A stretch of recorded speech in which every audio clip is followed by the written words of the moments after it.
That's the classic AeroLink Palutena tag. Yeah, because everyone knows him and loves him for the Palutena. We remember the old days of customs where he would hella hoo-ha people up at 60%. And we didn't think it was busted because she wasn't the normal top tier, you see. And then we figured it out, but I mean, customs kind of breaks a lot of different characters in their own way, their own respective way. But no customs here. It's just classic Palutena, starting off with the teleport cancel, but to no avail. Don't be fooled by that game counter. It is 0-0. We're just starting, folks. And it's going to be Gibus versus AeroLink. So far, staying pretty even. Gibus getting a little conversion there at the start to start off. That's classic Gibus. He'll run up and grab you, and he'll start the combos and get a little bit of percent going. Now, Gibus, especially against AeroLink, I think is probably going to play a lot more passive before he goes in, because if you're not passive, or if you're not very careful about your approaches against AeroLink, especially as Palutena, you're going to get smacked by that back air. Really good at stuffing approaches, because it does have that shield on it. It's invulnerable. Yep. You'll also have to be mindful she does have the reflector. We do see AeroLink using that just a little bit, and Gibus's projectile in the shuriken is quite quick, so he'll have to be mindful of if he fully charges it and be ready to power shield if necessary. AeroLink definitely known for a turtley play style, so not one to go in, especially, I mean, Palutena doesn't necessarily have the best tools to approach, but really, really good at stuffing them. Yep. So his goal is really to force Gibus to feel like he has to come in and then box him out the whole way through. He was trying to read the air dodge, and actually really good stall there from AeroLink, knowing that Gibus was going to go off stage and use that up B to try to make his recovery do exactly that right there.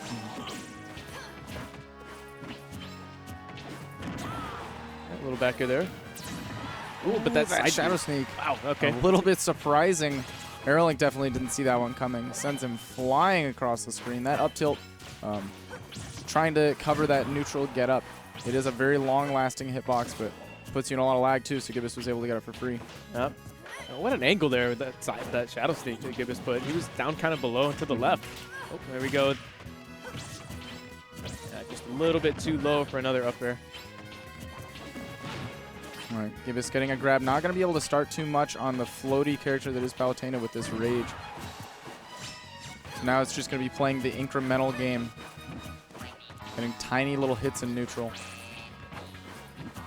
Well, as you said, AeroLink plays this really turtley playstyle, and we see this coming through. And Greninja is one of those characters that plays kind of a footsies kind of game where he'll just kind of hop around and not really play neutral. But right there, caught him in the dash back. Just being caught at the very end of that.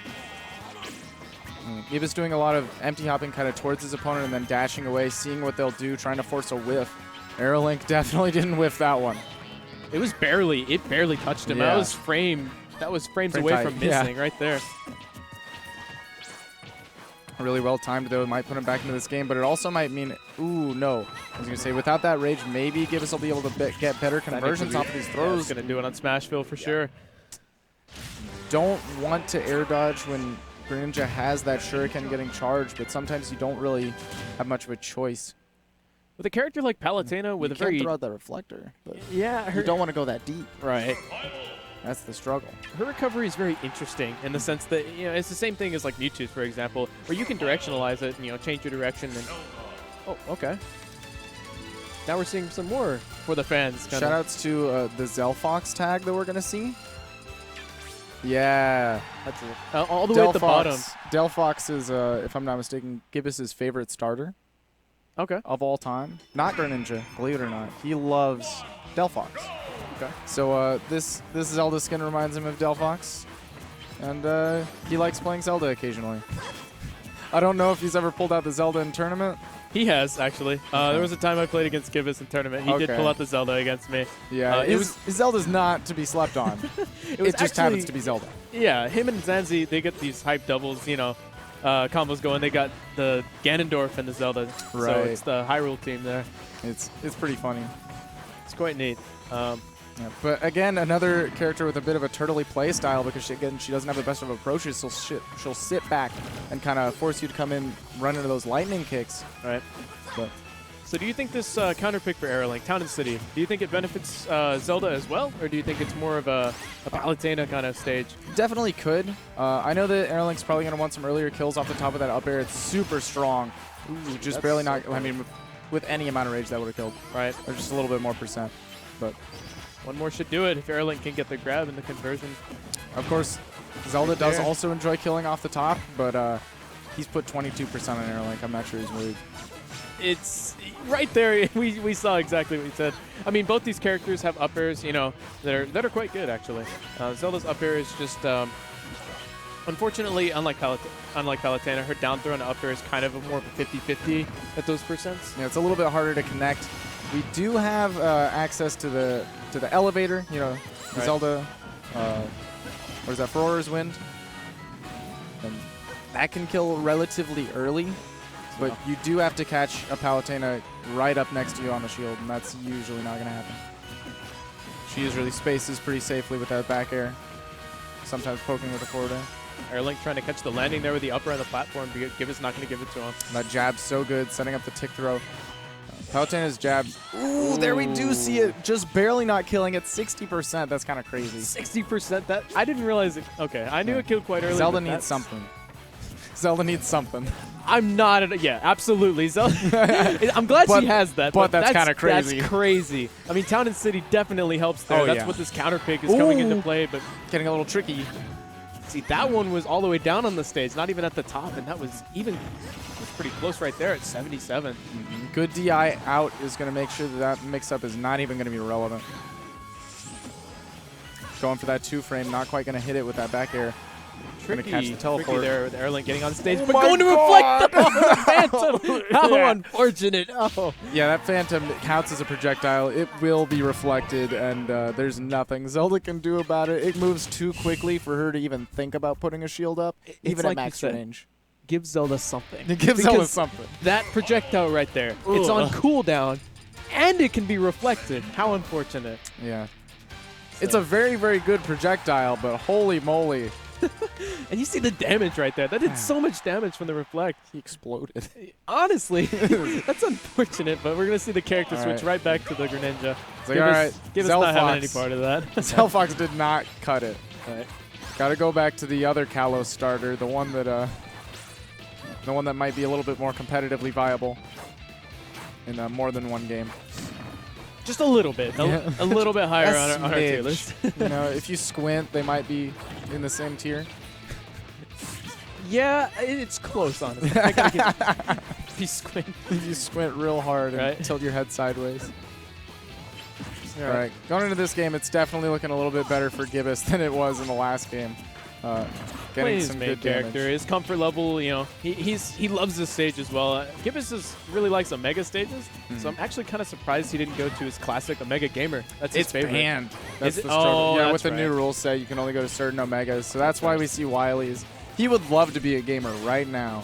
Unfortunately, Wily's the next best thing, and, Yeah, and especially not for too bad. Greninja. The reason he likes gamers so much is because of the sidelines are right on the edge of the stage, or straight down. So he likes doing the tricky wall clean with Greninja and with Lucario even as well. especially mixing up your timing with that character makes it real tricky to catch him on the recovery. Yep. Omega stages are Gibus' comfort place, but wow, we're going to catch that. Ledge jump really, really quickly. That's He Gibus' knew. favorite way to take the stock is that up smash there, the tipper. He's really good, not just at calling ledge options, but in neutral.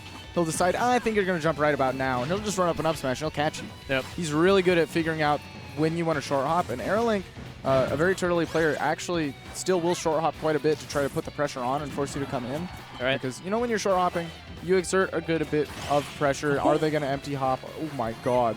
The So that- Palutena down there. That's not something you see every day. No, it's not the best of moves either. I think it's only active for like one frame. Right. And it's not... It's not a very strong spike either, and I No. want to say the spike box is really particular, but, you know, an old Palutena man like AeroLink ought to know where that spike box is, practicing he enough with planted his it character. with ease.